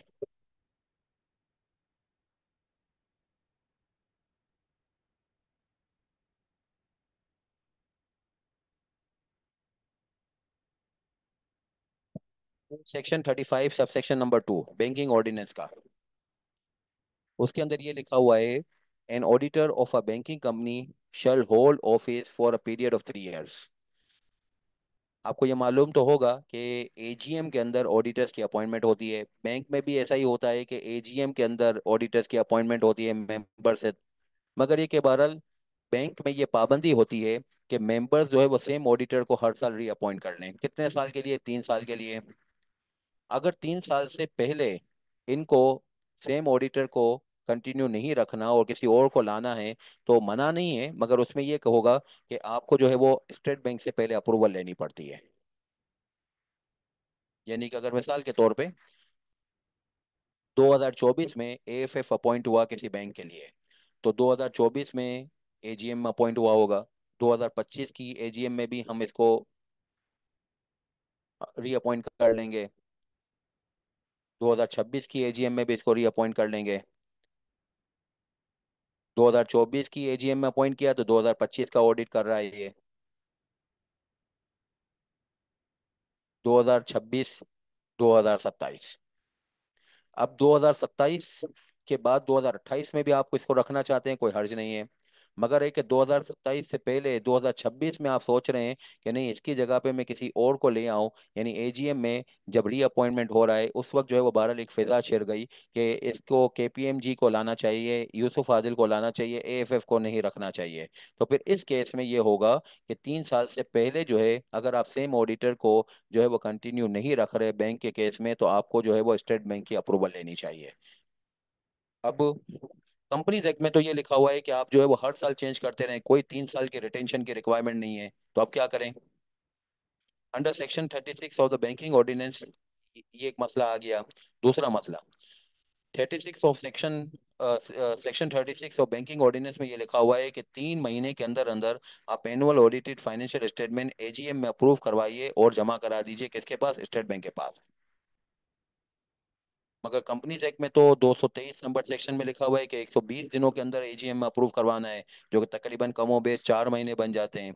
अब इसके ऊपर सवाल ये है कि keeping in view of above, यानी सेक्शन 35 बैंकिंग ऑर्डिनेंस का और सेक्शन 36 बैंकिंग ऑर्डिनेंस का, अल्फा बैंक के बोर्ड ऑफ डायरेक्टर्स आपसे पूछ रहे हैं कि भाई हमारी इनकॉर्पोरेशन तो कंपनीज एक्ट में हुई है, स्टेट बैंक ऑफ पाकिस्तान हमारे ऊपर रेगुलेटर यानी कि लाइसेंसिंग अथॉरिटी है, हमारा स्पेशल गवर्निंग लॉ भी है बैंकिंग ऑर्डिनेंस, अब बताइए कि हम करें क्या? ये कॉन्ट्राडिक्टरी सिचुएशन को कैसे हैंडल करें? बहुत आसान आंसर, 505 सब सेक्शन 1 से हैंडल होगा। तरीकाकार ये होता है कि हमेशा पहले लॉ लिख दीजिए, whereas the bank is incorporated under the companies act and the being governed under the banking ordinance. Therefore, the concern raised are such which needs to be handled in line with the provisions contained in section 505 of companies act. सबसे पहले तो वो लो identify कर लीजिए जिसके तहत आपका question handle होगा। ये लो आइडेंटिफाई कर लेंगे तो फिर एग्जाम में आप कॉम्पेंडियम को, कॉम्पेंडियम का मतलब ये है कि जितने भी लो आपके सिलेबस में हैं, दो पब्लिशर्स हैं, एस एस सलाम इस्लामाबाद और एस एस सलाम कराची। ये बेसिकली जो है वो अपनी बुक्स आपको उसमें मुहैया होती है सॉफ्टवेयर में। तो वो बुक्स को आप खोल सकेंगे जब पहले आपने अपने आंसर में शुरू में ये आइडेंटिफाई कर दिया कि कौन से लॉ से ये सवाल आया है। In pursuance of Section 505, subsection 505 of Companies Act 2017, Act applicable होगा to the extent जब inconsistency ना हो। For both of the matters refer to us proceeding through placing the reliance on Companies Act जो है वो तो बैंकिंग ऑर्डिनेंस की non compliance हो जाएगी, यानी इनकंसिस्टेंसी क्रिएट हो रही है। तो फिर इसको हमें कैसे हैंडल करना चाहिए? इसको हमें हैंडल करना चाहिए बैंकिंग ऑर्डिनेंस से हैंडल करना चाहिए। We will be following the Banking Ordinance 1962 because of the reason there is the inconsistency. But on the other hand, AGM के बाद जो है आपको फाइनेंशियल स्टेटमेंट जो है वो रजिस्ट्रार के पास भी फाइल करने होते हैं। वो रजिस्ट्रार के पास जब फाइल करते हैं तो हम जो है वो लिस्टेड कंपनी के केस में जो है वो 30 दिनों के अंदर अंदर फाइल करते हैं, और अदर देन लिस्टेड के केस में 15 दिनों के अंदर अंदर फाइल करते हैं। तो ये तो बैंकिंग ऑर्डिनेंस में कहीं लिखा ही नहीं हुआ कि रजिस्ट्रार के पास फाइल करते हैं। तो कंपनीज एक्ट में तो सेक्शन नंबर 233 में लिखा हुआ है। तो फिर आप 233 फॉलो कर लीजिएगा, क्योंकि कंपनीज एक्ट अपने आप को ये नहीं सरेंडर कर रहा कि हमें फॉलो ही ना कीजिएगा। ये कहा है कि जहां पे इनकंसिस्टेंसी हो वहां पे हमें फॉलो ना कीजिएगा। तो सेक्शन नंबर 35 और 36 में इनकंसिस्टेंसी नजर आ रही थी कंपनीज एक्ट को फॉलो करने की वजह से, तो हमने कंपनीज एक्ट को छोड़ दिया और इन सेक्शंस को फॉलो कर लिया। But on the other and, अगर जो है वो बातचीत ये चलेगी कि भाई जो है वो कोई ऐसा मैटर होगा जो कंपनीज एक्ट में लिखा हुआ है मगर बैंक में लिखा ही नहीं हुआ, बैंकिंग ऑर्डिनेंस में लिखा ही नहीं हुआ, तो वहां पे फिर कंपनीज एक्ट को फॉलो करने में कोई भी मजायका नहीं है, बल्कि ये तो रिक्वायरमेंट ऑफ द लॉ है। Section 505 sub section number 1। अब ये जो मैंने पिछली क्लास में भी आपसे अर्ज की थी कि कॉम्पेंडियम, कॉम्पेंडियम क्या होता है, ये है वो कॉम्पेंडियम। इसके अंदर वो सारे कानून मौजूद हैं। तो बहरहाल में दो कॉम्पेंडियम हैं। एक एस एस इस्लाम इस्लामाबाद वाला है जिसको जीएम लॉ पब्लिकेशन भी कहते हैं, और एक जो है वो एस एस सलाम कराची वाला है। तो बहरहाल दोनों ही किसी दर्जे में मुझसे जो है वो बहरहाल फैजियाब या बहरहाल जो है वो कांटेक्ट में रहते हैं। चीज़ें कभी इनकी आगे पीछे होती हैं तो उनको कहते हैं आपके थ्रू, या मैं खुद कह देता हूँ, तो चीज़ें अपडेट भी माशाल्लाह कर देते हैं। तो बहुत आर रिलायबल, दोनों में से जो भी कॉम्पेंडियम आपको जो है वो परफेक्ट लगे आप ले लीजिएगा।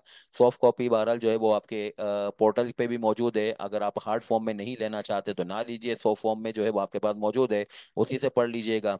तो बहरहाल ये अगर आप लेते हैं तो इसके ऊपर जो है वो आपको इसकी फ्री अपडेशंस भी हैं। वो फ्री अपडेशंस का फॉर्म जो है वो इसके साथ लगा हुआ होता है, वो फिल कर दीजिए तो वो फ्री अपडेशंस भी आपको मिलती रहेंगी। कोई चीज़ों में अगर आपको गड़बड़ नज़र आती है ड्यूरिंग द पढ़ाई, तो वो हम जो है वो बहरहाल आपकी मदद से या खुद डायरेक्टली जो है वो इनको बोल देते हैं, तो वो अपडेट भी कर देते हैं। आप उनको फॉलो अप कर दीजिए, वो पेजेस आपको रिप्लेस करके दे देते हैं। तो आपको जो है वो इसके अंदर जो है वो काफ़ी सहूलत रहती है ये कॉम्पेंडियम की वजह से, कि आपको इतने सारे लॉ जो है वो अलग अलग कैरी नहीं करने पड़ते। This is a single book जिसके अंदर जो है वो सारे लॉज मौजूद हैं, आईकेप से भी मंजूर शुदा है, इसीलिए आईकेप के भी पोर्टल पे अवेलेबल हैं।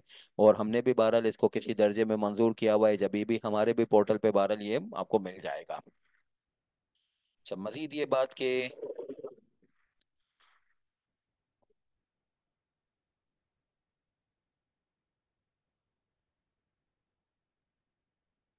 ये जो मैं एक्ट यूज कर रहा होता हूँ क्लास के अंदर, ये एक्ट जो है वो गैजेटेड कॉपी है, जो कानून पास हुआ था गवर्नमेंट से, जो एससीसीपी की वेबसाइट पे भी मौजूद है। तो ये बहरहाल जो है वो गैजेटेड कॉपी है, तो ये भी आपके पास पोर्टल पे अवेलेबल है। मगर इसमें कुछ चीज़ें जो हैं वो टाइम टू टाइम बेसिस पे जो एसआरओ वगैरह के थ्रू इसमें अपडेशंस आई हैं, वो अपडेशंस इसमें इनकॉर्पोरेटेड नहीं है, तो वो अलग से हैंडल करनी पड़ती हैं। तो मेरी रिकमेंडेशन, बहरहाल भले मैं इसको क्लास में तो यूज़ कर रहा हूँ, मगर आप जो है वो बहरहाल कोशिश कीजिएगा कि कॉम्पेंडियम के ऊपर ही अपना हाथ साफ कीजिएगा, ताकि एग्जाम में भी आपको आसानी रहे। और दूसरी बात ये कि वो बहरहाल बिल्कुल अप टू डेट, बिल्कुल मुकम्मल है। अच्छा, मजीद ये बात कि ये जो मैंने अभी आपको कहा था कि भाई कोई भी कानून पढ़िए हमेशा, तो उसके लिए सबसे पहले प्रियम्बल पढ़िए। तो कंपनीज एक्ट का प्रियम्बल जो है वो मैं आपको जरा शक्ल दिखाऊं कि इसका पहला पेज ये है, और ये जो इटैलिक फॉन्ट में चीजें लिखी हुई है ना, इसको कहते हैं प्रियम्बल। और इसके अंदर देखें, ये कहते हैं कि ये रिफॉर्म करेंगे, री इनेक्ट करेंगे, और जो है वो किससे रिलेटेड, किसको रीइनेक्ट करेंगे, रिफॉर्म करेंगे, द लॉ को। द लॉ मैंने आपको बताया कंपनीज ऑर्डिनेंस 1984 है। किससे रिलेटेड, कंपनी से रिलेटेड। कंपनी से रिलेटेड मतलब section 2 subsection number 1 close number 17 में आपने पढ़ा कि चाहे कंपनीज एक्ट की प्रोडक्ट हो, चाहे जो है वो कंपनीज एक्ट से पहले तीन जो रिपील लॉज हैं वहाँ की प्रोडक्ट हो, सभी के ऊपर ये अप्लाई हो जाएगा। और फिर जो है वो इसके अंदर जो है वो कनेक्टेड मैटर्स भी हम डिस्कस करेंगे। कनेक्टेड मैटर्स का मतलब ये है कि कंपनीज एक्ट में कंपनीज के तो बारे में बातचीत है, इसके साथ साथ जो है वो आपको उसके अफसरान वगैरह के बारे में भी बातचीत पड़ेगी। आपको ये भी मिलेगा कि डायरेक्टर्स की क्वालिफिकेशन क्या होगी। आपको ये भी मिलेगा कि डायरेक्टर ये गड़बड़ करेगा तो उसके ऊपर जो है वो इसको निकाल दिया जाएगा, इसको इनएलिजिबल कर दिया जाएगा। सेक्शन नंबर 172 में डायरेक्टर्स की इनएलिजिबिलिटी का सेक्शन है।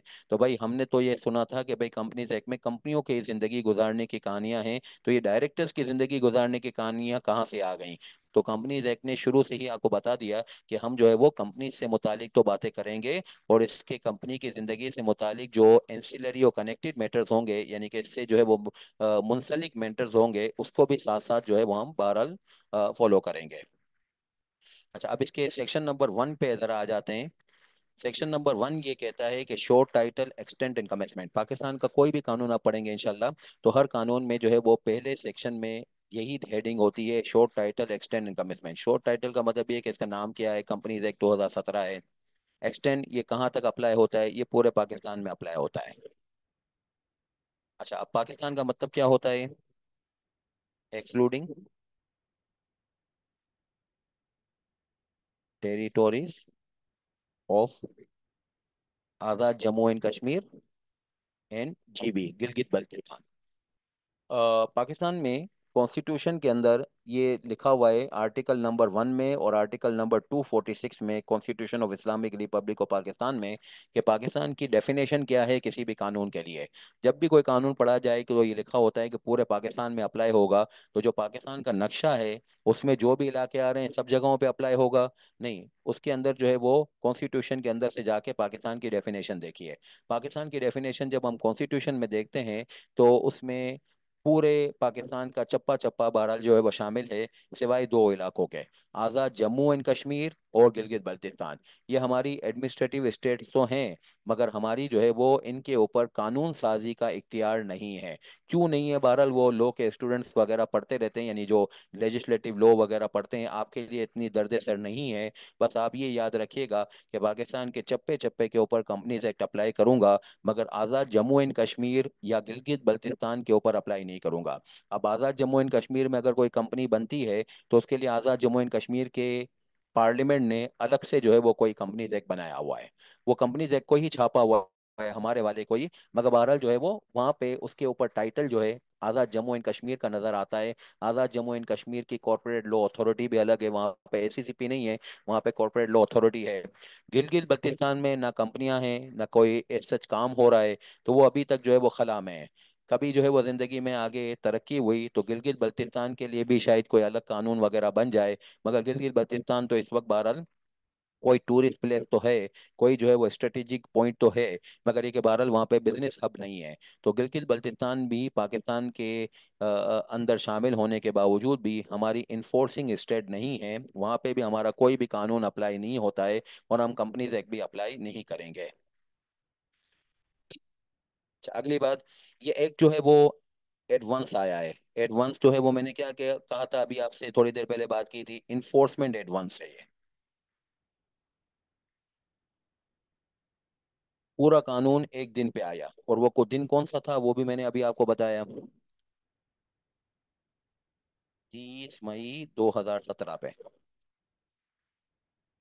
अच्छा, इसके ऊपर इन्फोर्समेंट एडवांस होने के बावजूद भी एक सेक्शन फ्रीज कर दिया गया है जिसका नाम है सेक्शन 456। ये 456 जो है ये basically deposits taking of corporate builders and developers, कंपनियां जो कि बिल्डिंग कंस्ट्रक्शन और डेवलपमेंट्स में इन्वॉल्व हैं, जैसे कि बेरिया टाउन है, जैसे कि साइमा बिल्डर्स है, जैसे कि सुमैया बिल्डर्स हैं। बहुत सारे बिल्डर्स होंगे आपके अपने अपने शहरों में, कराची के बात में करूँ तो सुमैया, साइमा, ये बहरिया टाउन कराची। तो ये बहरहाल जो है वो बिल्डिंग और जो है वो डेवलपमेंट, बिल्डिंग कंस्ट्रक्शन और डेवलपमेंट में इन्वॉल्व हैं, और ये लोगों से डिपॉजिट भी लेते हैं। आपको मालूम है अभी तो जो है वो बहरहाल सिचुएशन खराब हो गई है या हालात खराब हो गए हैं। बाकी अदरवाइज जो है वो इमार ने कराची में सी व्यू पे अपना प्रोजेक्ट लॉन्च किया था। तो वो प्रोजेक्ट जो है वो अभी खाली लॉन्च किया था, अभी तो कोई साइट भी सही तरीके से डिफाइन नहीं थी। बस ये अनाउंस किया कि भाई बुकिंग हो रही है, तो लोग सुबह 6:30 बजे से 7 बजे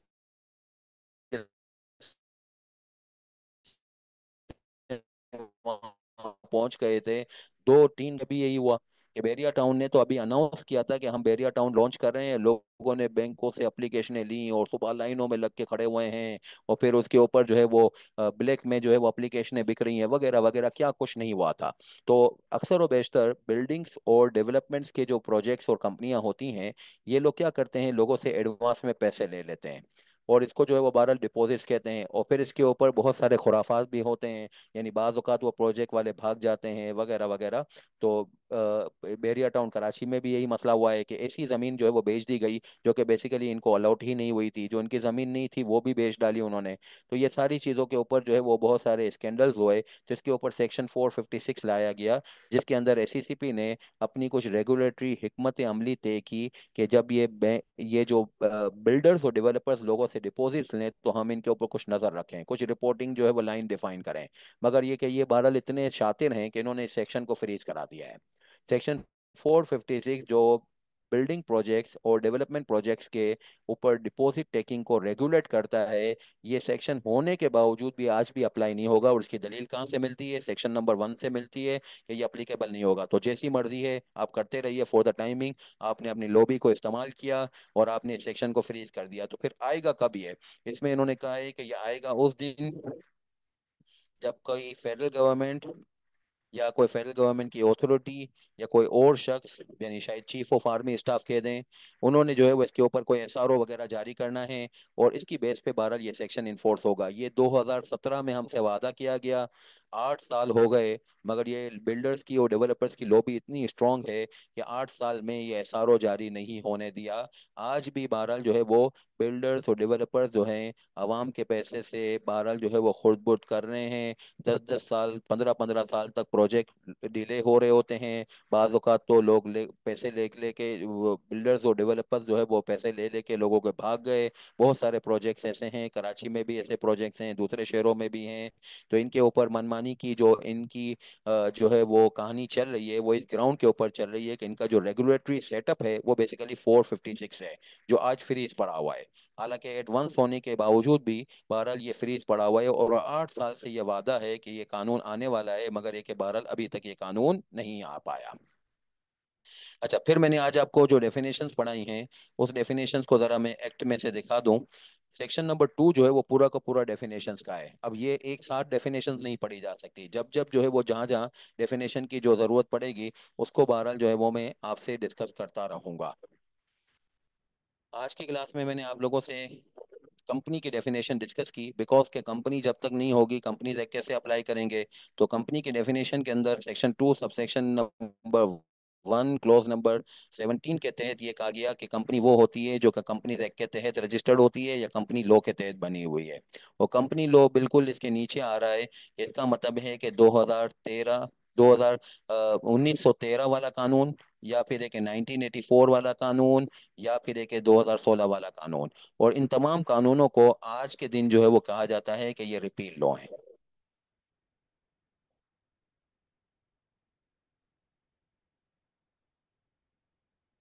तो आज की क्लास हमारी यहाँ तक थी। हमने, अल्लाह का शुक्र है, आज बेसिक कॉन्सेप्ट पूरे कर लिए। एक्ट को उठाना कैसे है इसके बारे में भी मैंने आपसे बातचीत की। इंशाल्लाह अगली क्लास में यही तरतीब रहेगी कि सेक्शन वाइज जो है वो पढ़ते रहेंगे, सेक्शन 3 एंड ऑनवर्ड्स जाएंगे। जो चीज़ें जहाँ पे कनेक्ट हो रही होंगी, कनेक्ट भी इंशाल्लाह करते रहेंगे। आपका कोई सवाल हो तो आप पूछ लीजिएगा। किसी का कोई सवाल है तो पूछ लीजिएगा।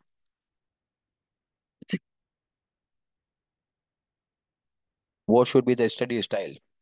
मतलब अब क्लास के बाद में मतलब यही करिए कि जो आपने पढ़ा है आज। हम तो ये करते हैं, आज भी मैं करता हूँ कि कहीं पे किसी, इवन जो है वो किसी मस्जिद में, कल किसी मस्जिद में गया ईशा की नमाज के बाद, वहां पे कोई बयान हो रहा था, तो मैं बैठ गया। ईशा की नमाज के बाद कोई 20-25 मिनट का बयान था। अब इंशाल्लाह जो है वो जो चीज़ें मैंने सुनी है वो मंडे की सुबह जो है वो कागज़ पे आ जाएंगी। मुझे बहुत अच्छी लगी तो मैं कागज़ पे ले आऊंगा। इसी तरीके से जुमेरात की शाम में किसी जो है वो साथी के साथ बैठे, उसके ऊपर कोई एक टॉपिक डिस्कस हो रहा था, तो बहरहाल जो है वो उसको जो है वो इंशाल्लाह जो है वो एक कागज़ पे ले आएंगे। इसी तरीके से अभी थोड़ी देर पहले एक मीटिंग थी, उसके अंदर बातचीत हुई, कुछ बहुत चीज़ें 15-20 मिनट तक जो है वो डिस्कशन होती रही, उसको इंशाल्लाह जो है वो आधे पैराग्राफ में, एक पैराग्राफ में लिख लेंगे। तो बहरहाल अपनी वर्डिंग में जो सीखा समझा वो लिख लिया। तो इसके ऊपर ये होता है कि समझने वाली चीज को सही तरीके से समझा भी जा सकता है और इसको रिटेन भी किया जा सकता है। ऑन दी अदर एंड, सुबह भी किसी से मुलाकात हुई, दोपहर में भी मुलाकात हुई, उनसे भी कुछ सीखा, कुछ समझा, मगर उसको जरूरी नहीं समझा जा रहा कि उसको कागज पे लिखा जाए, तो उसको नहीं लिखा जाएगा।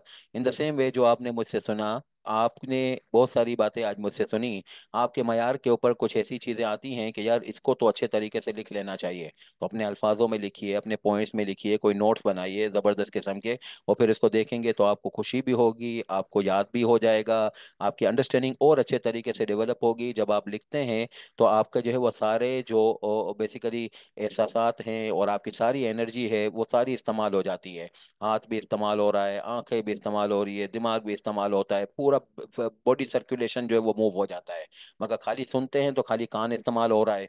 तो जब आप लेक्चर सुन रहे हैं तो कान इस्तेमाल कर रहे हैं, फिर आप जो है वो पूरी बॉडी इस्तेमाल करके लिखने की एक्सरसाइज कीजिएगा, तो इससे जो है वो बहरहाल आपकी जो है वो काम में और बहुत बड़ी बरकत आ जाएगी। मगर हर बात को नहीं लिखा जाएगा, इसके अंदर वो बात जो कि आपके मयार के ऊपर आ रही है कि इसको बहरहाल मुझे याद रखना चाहिए, इसको अच्छे तरीके से समझना चाहिए, बहुत लंबे अरसे तक रिटेन करना चाहिए, तो लिखिए। बहुत सारी बातें ऐसी कि जिसके ऊपर आपने कहा यार ये तो ऑर्डिनरी सी बात है। अब जैसे कि मिसाल के तौर पे प्रीएम्बल है, प्रीएम्बल था तो बहुत ज़रूरी, मगर ये कोई ऐसी चीज़ नहीं है कि लंबे अरसे तक जो है वो बहरहाल इसको याद रखा जाए। ठीक है, ऑर्डिनरी सी बात है कि कंपनीज एक्ट जो है वो कंपनियों के ऊपर अप्लाई होगा। अब इसको जो है वो खामखा में नोट्स में लिखना और इसको लंबे अरसे तक याद रखने के लिए कोशिश करते रहना, इसकी इतनी ज़रूरत नहीं है, तो वो छोड़ दीजिए। इसी तरीके से रिटेनिंग अफेक्ट कंपनीज ऑर्डिनेंस का है, इसको लिखना और इसके ऊपर जो है वो बहस करना, ये भी कोई इतनी खास काम की बात नहीं है, इसको आप ना लिखिए। तो ये तरीकाकार होगा कि लिखने की आदत डालिए, इससे इंशाल्लाह आपके एग्जाम में भी बरकत होगी और आपकी अपनी काबिलियत जो बहरहाल ऑलरेडी काफ़ी बढ़िया है उसके अंदर और मजीद इजाफा होगा। और किसी का कोई सवाल?